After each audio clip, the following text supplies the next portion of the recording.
Yang saya tahu, Yusuf Mansur punya saham di warung Stick and Seek. Yusuf Mansur ini juga menjadi salah satu owner di warung Stick and Seek. Tapi warung Stick and Seek ini seperti yang teman-teman ketahui, bukanlah Yusuf Mansur yang dirikan, melainkan Jody Brotsuseno, pendiri awal dari warung Stick and Seek.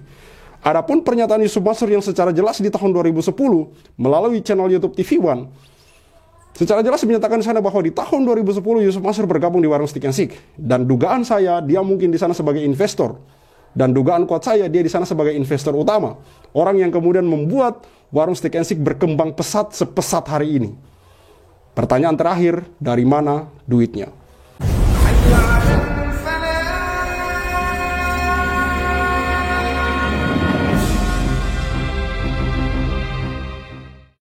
Bismillahirrahmanirrahim. Assalamualaikum warahmatullahi wabarakatuh. Kembali lagi bersama saya Al-Walid. Cuitan Yusuf Mansur, dolar turun dengan doa, viral di media sosial. Ini cuitan di tahun 2015, namun kembali viral di tanggal 25 kemarin, teman-teman. 270-an juta penduduk Indonesia doa bareng 40 hari, pakai 7 TV nasional, pagi, siang, sore, malam, beres dah. Dolar bisa langsung di bawah ceban. Di sini mengingatkan kita bahwa Yusuf Mansur ini memang di waktu-waktu lalu jejak digitalnya tidak pernah luput dari hal-hal yang seperti ini, teman-teman. Dimana dia mengajarkan kita seolah-olah hanya dengan berdoa itu mampu kemudian merubah nasib kita. Padahal tidak seperti itu konsepnya, teman-teman. Tidak seperti itu, bahwa Allah melalui Rasulullah SAW mengajarkan kita bahwa selain berdoa, kita juga harus berikhtiar. Selain berdoa, kita juga harus kemudian berusaha gitu. Hingga kemudian di waktu-waktu lalu, kalau saya melihat ini akhirnya banyak orang yang salah tangkap, salah kemudian mempraktekkan hal-hal seperti ini, karena memang ajaran Yusuf Mansur ini terkesan membuat orang akhirnya keliru gitu. Bagaimana bisa kemudian hanya dengan doa 40 hari lalu kemudian membuat dolar bisa turun gitu? Tentu doa ini hal yang penting, bahkan wajib bagi kita umat Islam gitu. Tapi tidak juga kemudian hanya doa gitu. Harus ada usaha-usaha yang kita lakukan. Tapi Yusuf Mansur mengajarkan itu gitu, membuat kita seolah-olah hanya dengan berdoa bisa kemudian mengubah nasib kita gitu. Jadi akhirnya kemudian kalau kita melihat hari-hari ini, banyak akhirnya orang yang kecewa, banyak akhirnya orang yang kemudian protes gitu. Akhirnya banyak orang yang kritik terhadap ajaran Yusuf Mansur ini, teman-teman. Mari kita bacakan sedikit. Nilai tukar rupiah terhadap dolar Amerika Serikat belakangan naik karena berbagai faktor. Pemerintah pun berupaya mengambil semua kebijakan yang bisa membuat perekonomian membaik. Namun ada yang menarik di tengah keriuhan masalah rupiah ini. Yusuf Mansur sebagai salah seorang tokoh agama di tanah air menawarkan cara perbaikan ekonomi yang cukup unik. Dalam akun Twitternya, Yusuf Mansur menuturkan bahwasanya untuk perbaikan ekonomi tanah air hanya diperlukan doa bersama oleh seluruh penduduk Indonesia selama kurang lebih 40 hari. Dan nilai tukar rupiah terhadap dolar pun diprediksikan Yusuf Mansur akan turun di bawah 10.000 per US dollar. 270-an juta penduduk Indonesia doa bareng 40 hari pakai 7 TV nasional. Nah, ini yang menjadi pertanyaan, kenapa juga harus pakai TV gitu? Pagi, siang, sore, malam, beres dah. Dolar bisa langsung di bawah ceban 10.000, kata Yusuf Mansur seperti dikutip Brilionet Jumat dari akun sosialnya.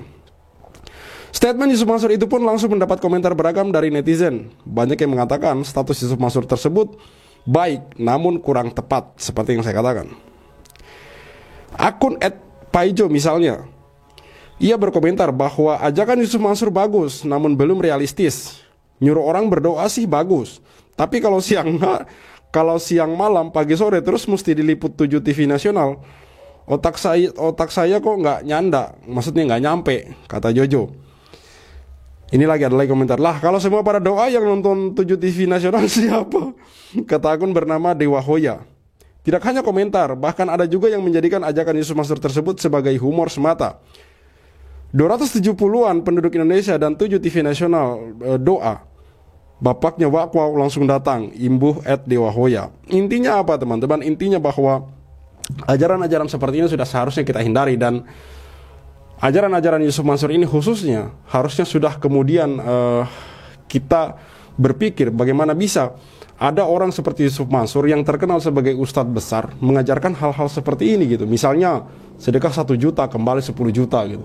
Untuk kemudian menurunkan dolar, kita dianjurkan oleh Yusuf Mansur berdoa pagi, siang, sore, malam seluruh masyarakat Indonesia berdoa kemudian selama 40 hari hingga kemudian membuat dolarnya turun. Dari mana ceritanya gitu?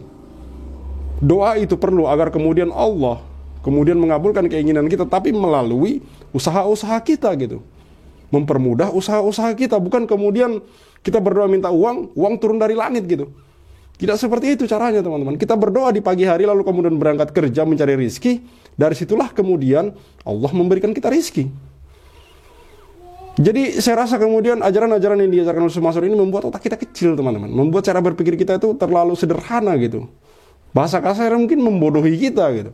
Sehingga kemudian banyak orang-orang yang dulu, walaupun saya tidak katakan semua, yang dulu yang menjadi pengikutnya itu ingin kaya dengan cara yang mudah gitu. Dengan cara-cara yang diajarkan oleh Yusuf Mansur, yang mana ini menurut saya adalah omong kosong besar gitu. Omong kosong, bagaimana mungkin hanya dengan berdoa kita kemudian bisa mewujudkan keinginan kita tanpa kemudian usaha, tanpa kemudian bergerak, tanpa action? Kan tidak bisa teman-teman. Yusuf Mansur mengajarkan sedekah 1 juta kembali 10 juta, sedekah 10 juta kembali 100 juta, sedekah 100 juta kembali 1 miliar. Ini adalah cara-cara yang menurut saya keliru dan pantas untuk kita kritisi teman-teman. Bahwasanya ajaran-ajaran seperti ini tidak perlu untuk diteruskan gitu. Contohnya saja Yusuf Mansur, contoh yang lain. Yusuf Mansur mengajak kemudian orang untuk berbisnis, investasi batu bara, hotel city, Paytrain, dan yang lain sebagainya. Tapi kemudian semuanya itu mangkrak. Apakah ini kemudian yang diajarkan oleh Yusuf Mansur hasilnya?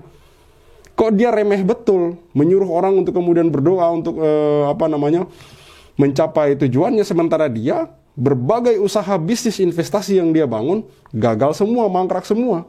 Dari mana ajarannya gitu? Di mana ajarannya ini? Katanya dia sendiri yang bilang seperti ini, tapi ketika dia bangun bisnis investasi gagal semua. Pertanyaannya, bisnis investasi yang dibangun oleh Yusuf Mansur itu sengaja digagalkan untuk kemudian mengeruk kekayaan pribadi atau bagaimana gitu?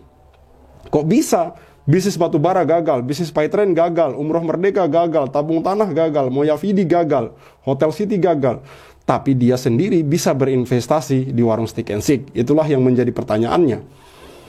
Apakah kemudian Yusuf Mansur cerita-cerita dengan kisah-kisah seperti ini? Apakah kemudian Yusuf Mansur mengajak orang berbisnis? Apakah kemudian Yusuf Mansur mengajak orang bersedekah hanya untuk kepentingan pribadinya? Wallahu a'lam, hanya Allah dan Yusuf Mansur sendiri yang tahu. Yang jelas adalah bahwa hari ini Yusuf Mansur sangat kaya sekali. Yang jelas adalah bahwa hari ini Yusuf Mansur bisa dan mampu berinvestasi di warung stick and stick, menjadi salah satu orang yang memiliki kekayaan yang lumayan besar teman-teman. Tidak main-main. Tapi kalau kita telusuri, kalau kita selidiki, kira-kira dari mana Yusuf Mansur mendapatkan kekayaan seperti itu? Usaha apa yang dibangun oleh Yusuf Mansur sampai kemudian membuat dia kaya raya seperti ini, seperti hari ini?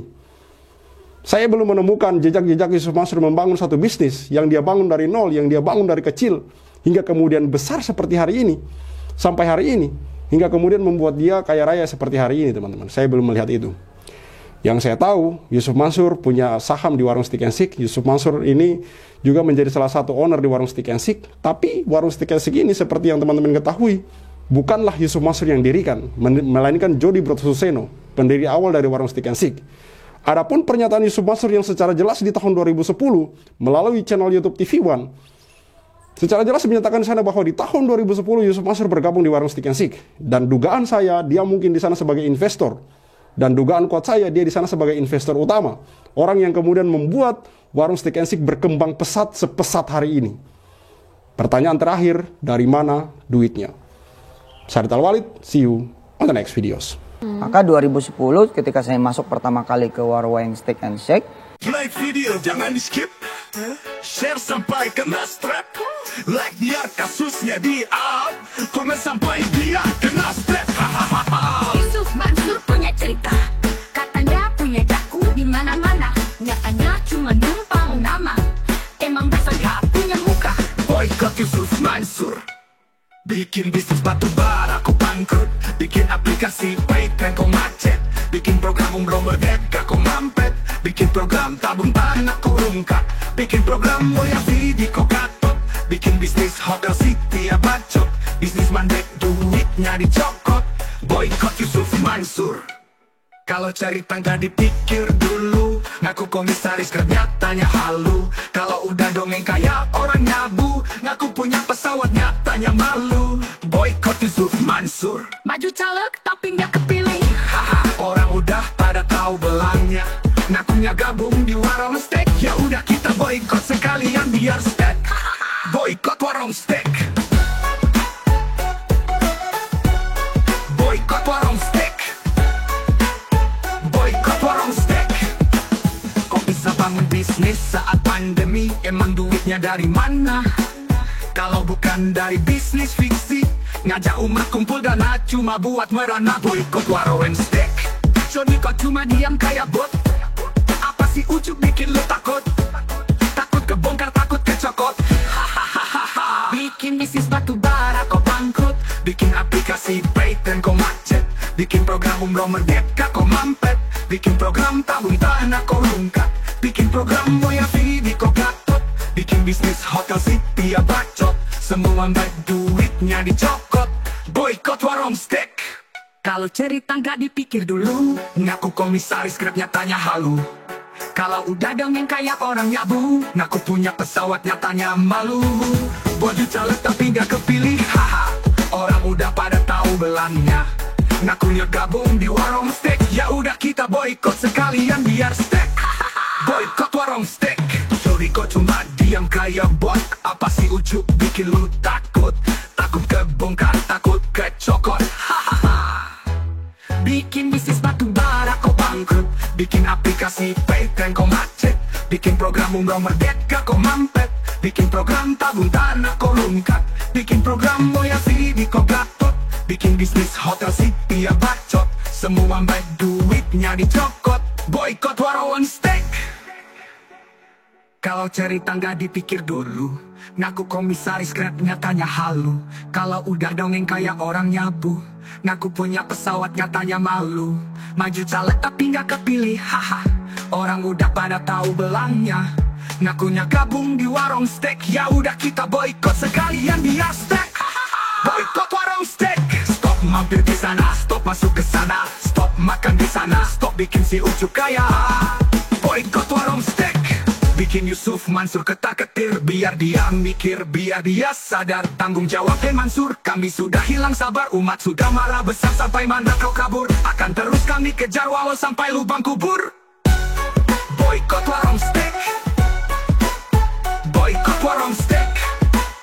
Boykot warung steak. Play video jangan di skip. Share sampai kena strap. Like biar kasusnya di up.